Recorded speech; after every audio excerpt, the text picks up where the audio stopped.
General InDesign go set be lila chapman. InDesign ne yunzali disavo tabby yaki meno. InDesign go pun liva. I'm really tall up, no? Era general create new way you like, no? Silent dig go down line, me, shin all. Told and I may A4 way you like me. A4 yes I did go to my in chap your line. Is in be my Malay chip your line, no? My chip your game.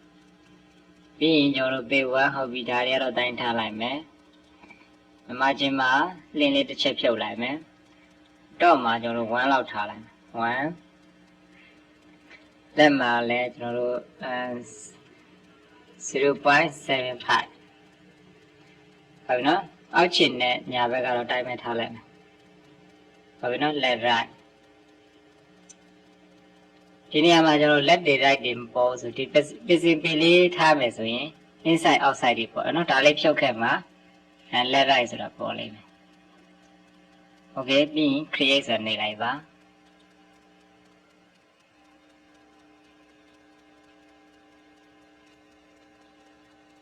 ဟုတ်ပြီစာရွက်လက်တန်းလေးထွက်လာပြီပါနော်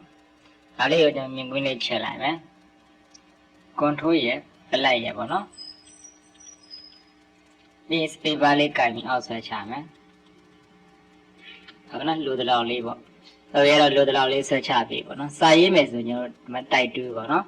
ဒါလေးတစ်ချက်ကလစ်လိုက်မယ်ကလစ်ပြီးကျွန်တော်ရေးမဲ့ဖောင်လေးကိုရေးရေးပေါ့နော်ဟုတ်ပြီကျွန်တော်ကတော့ဒီမှာပြည်တော်စုနဲ့ပဲရေးမယ်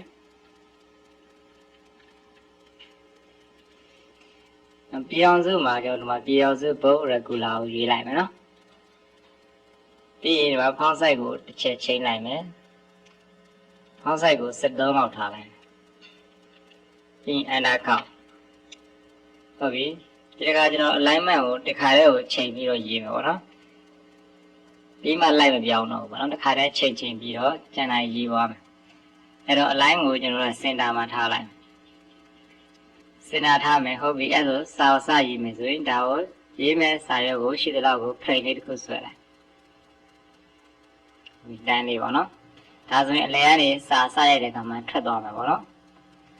ဟုတ်ပြီရေးကြည့်မယ်ဒီမှာချက်ကိုဖွင့်ထားမယ်နော်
ဒါလေးတွေဆက်ရေးကြည့်မယ်နော်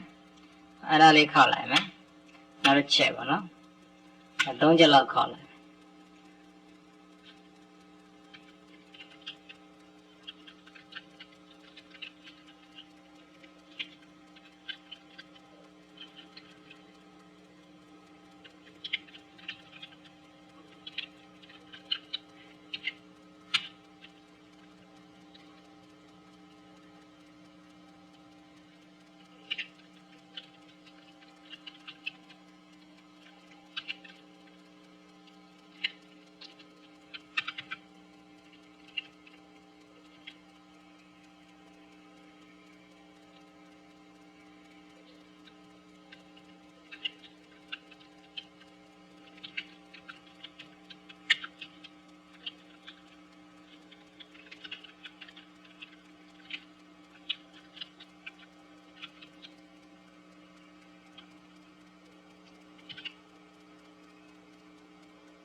ဟုတ်ပြီအဲ့ဒါကျွန်တော်ဒီစာလေးကို select ပေးလိုက်မယ်တခါတည်းပေးလိုက်မယ်နော်ပြီးပြီးရင်သူ့ကိုကျွန်တော်တို့ကဒီအလဲကောင်လောက်အရင်ပို့လိုက်မယ်ဒီမှာ line center ပါနော်လဲကောင်လောက်အရင်ပို့မယ်ပြီးရင်ဒီဘက်နည်းနည်းရွှေ့မယ်ထုံးစံအတိုင်းဒီကျွန်တော်တို့ဒီမှာပါနော် paragraph formatting နဲ့ဝင်လိုက်မယ်ဟုတ်နော်ဒီမှာ indent လေးပေါ့နော်လက် indent နဲ့ကျွန်တော်တို့ရွှေ့ပေးလိုက်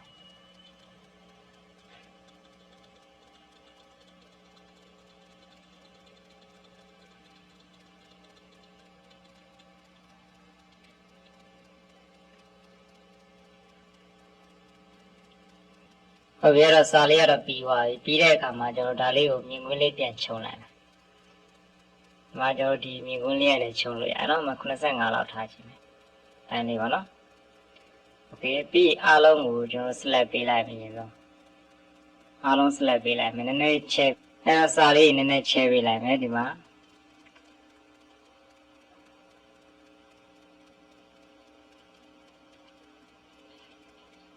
โอเคလောက်ပါနော်ဒါဆိုရင်ဒါကြည့်လာပါကျွန်တော်စာလေးရဒါဆိုရင်ရုံးစာလေးအဆင်ပြေပြေကြည့်လာပါတော့နော်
ဟုတ်ပြီနော်အဲ့တော့ကျွန်တော်ရုံးစာလေးကိုအဆင်ပြေပြေဖြစ်သွားပြီဗောနော်ဒီမှာစာမှတ်တို့ရက်စွဲတို့